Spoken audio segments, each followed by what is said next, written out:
I got up from my bed and answered the door. For a tick of a second, I was startled, not by what I saw, but by my own reaction. I saw that I was scared, and also saw that there was no reason to be afraid. He was male, but kind of androgynous. I'm not sure exactly why I say that. Maybe it was the kindness in his face. He was older in the sense that he was mature. There were wrinkles on his face, but they were laugh lines, not the wrinkles of someone who had a hugely stressed out life, or who worked outdoors in the sun, or who smoked 2 packs of cigarettes a day. They were reassuring wrinkles, like my grandmother's.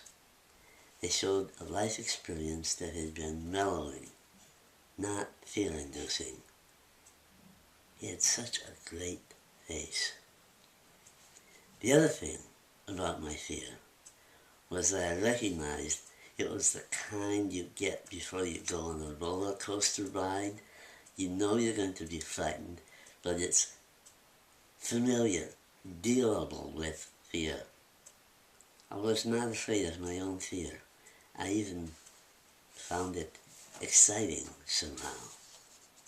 His eyes, I remember them, but I don't remember his eye color, or I should say, I remember it in different ways, like his eyes changed color with the light.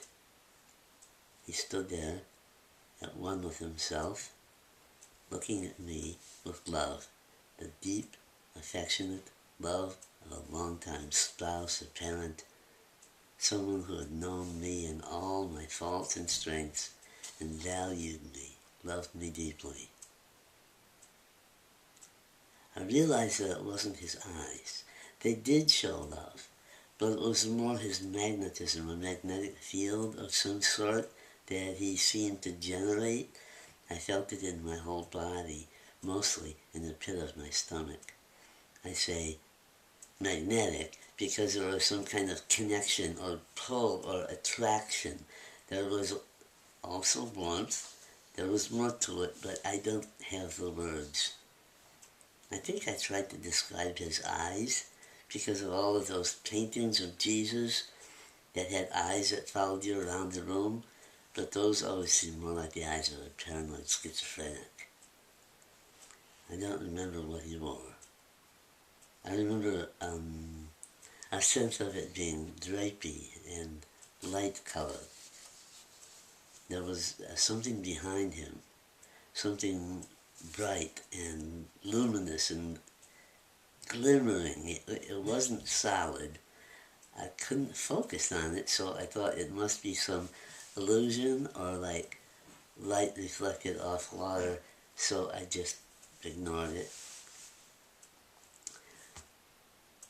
My heart made a noise, a low roar, an animal sort of sound, clear but quiet, like something I hadn't known was living in there, was speaking, or that was where my own voice, a voice I didn't know I had, was coming from.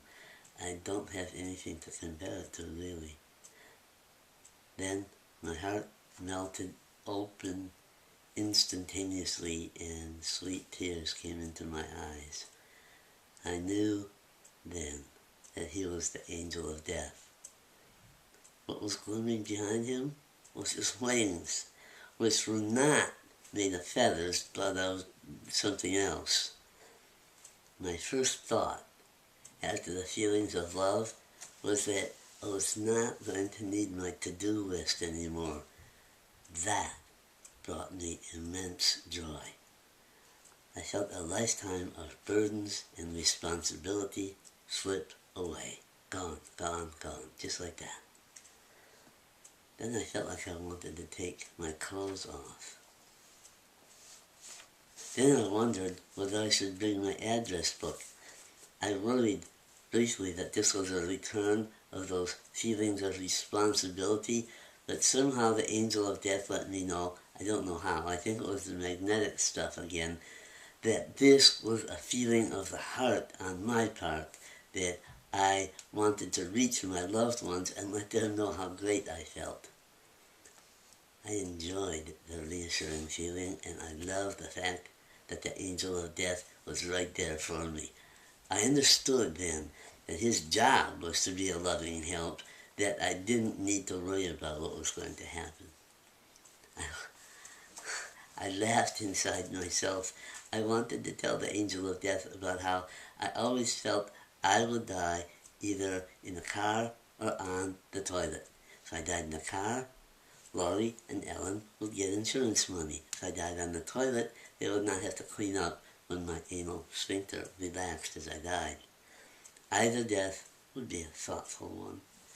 The perfect death? In an auto accident while sitting on the toilet in an RV.